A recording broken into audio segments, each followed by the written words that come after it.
ئێمە کەی ئەوەیە کەی ئێستا ئەو کێشێکی گەورەی مسلمانانە چوار مسلمان بچن لە قەبرێکی وەپاڕێن ئێستا کێشەی ئێمە کەی ئەوەیە کەی ئێستا ئەو کێشێکی گەورەی مسلمانانە چوار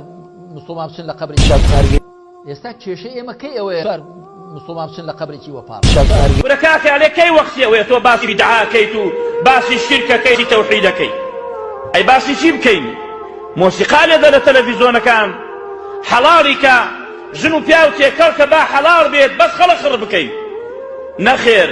بەکاری ناشەرعی دینی خوا سەر ناکەوێت وعدی خوایە ئین تەنسوڕوا الله یەنسوڕکم ئەگەر دینی خوا سەر بخەن ئەو کاتە خوددا سەرتانەخا نەک بەکاری ناشەرعی بۆیە پێغەمبەران سەلامی خوایان لەسەر بێت بەو شێوەیە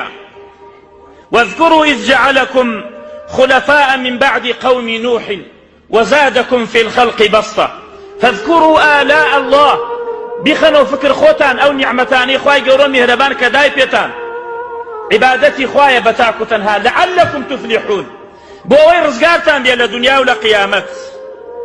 بوشي ويا بانقوازيان يأكل فاتقوا الله وأطيعون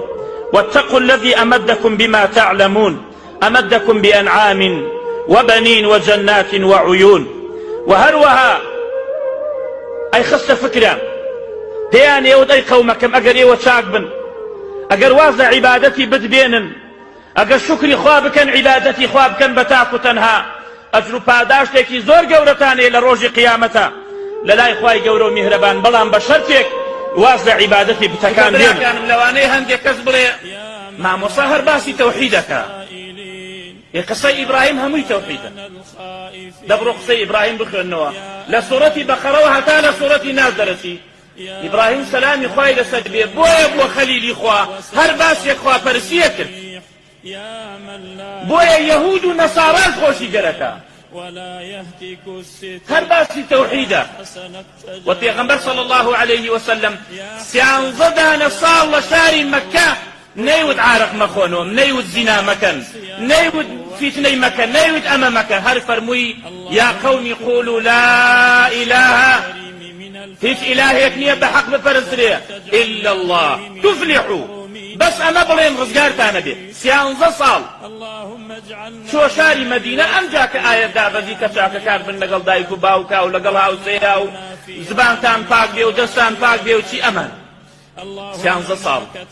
و دعوەی پێغەمبەران هەمووی ئەوەیە وما أرسلنا من قبلك من رسول إلا نوحي إليه أنه لا إله إلا أنا فاعبدون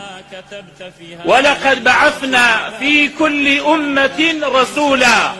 تلك أن اعبدوا الله واجتنبوا الطاغوت خواب پرستن بتاكو